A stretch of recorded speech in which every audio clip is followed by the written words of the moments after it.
Croats, the mighty, mighty Croats. If you can hear us, we'll shout louder. We are the Croats, the mighty, mighty Croats. If you can hear us, we'll shout louder. We are the Croats, the mighty, mighty Croats. If you can hear us, we'll shout louder. Ovi muškarci nisu članovi nekog novog boy benda, već kako i sama pjesma kaže, mighty, odnosno moćni Hrvati. Pod nazivom Croatian Knights ovi mišići treniraju jedan nesvakidašnji sport, australski nogomet. Australski nogomet, znači novi sport, čudna mješavina, možemo nazvati nogometa našega, rukometa i ragbija. Dosta je drugačije, igra se na puno većem terenu. Nema štitnika kao u američkom ragbiju, nema veze sa običnim ragbijom, se igra nogom, zato se baš zove nogomet. Pa upoznao sam se sa sportom čisto slučajno preko jednog prijatelja koji je u biti doseljenik iz Australije i spomenuo mi taj sport i čisto iz obične ljudske znatiželje sam htio vidjeti i eto krenuo sam i zavolio sam ovaj sport.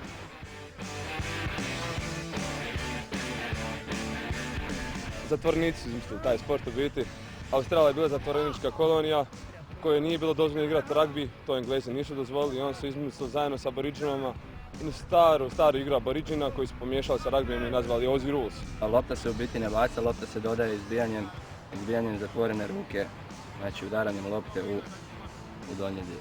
Gol se zabija nogom, isključivo nogom i samo tako može vrijediti. Pravila su biti ovakva, kreće se sa centra, podbacivanje slično kao košarci, igrač na igrača se igra. Cilj je, znači, imamo šipke, to su 4 šipke, sredinu je dati, znači, 6 bodova, sa strane 1 i stativa 1. Ko više u 4/4 puta 20 minuta izlazi vanka lopte i bilo koje zaustavljanje što pase, jer imamo 4x20 čiste igre, znači igra se toliko, cilj je ko će da više golova. Zvuči komplicirano. Dečki tvrde da sva ova pravila sjednu na svoje mjesto kada krene igra.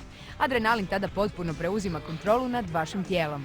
Pa je, fokusiran je sport, mora se biti skoncentriran zato što je kontaktan sport i konstantno moraš biti na oprezu da te neko ne bi ozlijedio ili oduzeo ti loptu ili tako nešto slično. Mislim, ozljede u ovom sportu su jednake koji u bilo kojem drugom, ali naravno trebam biti slobodnog uma, ne smijem razmišljati o curi, o izlacima i takvim stvarima jer to ne bi bilo u redu. Neki će čak misliti, znači, da je ovo skroz grub sport zato što nema ni crvenih, ni žutih, ni isključenja, ali ipak ima nečih faula, nekih ne smije se iza vrata, ne smije se ispod, no neće vas niko zato isključiti ako nešto napravite.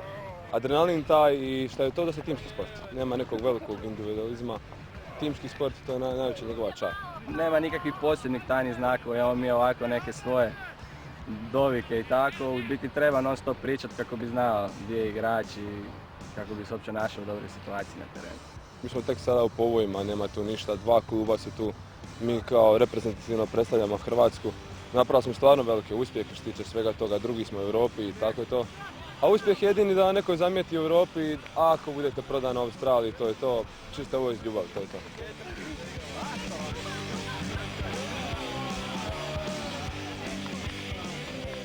Iako pravila predviđaju igru 18-18, u europskoj varijanti australskog nogometa igra se 9-9.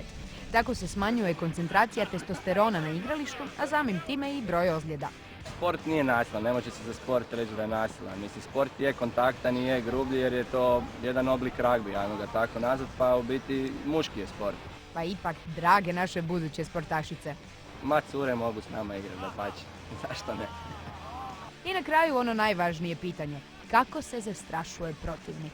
Nema plašenja protivnika, oni jednostavno kad nas vide, oni znaju ko dolazi jer ipak smo ove godine osvojili srebro na europskom prvenstvu i dobro su svi upoznati sa Hrvatima.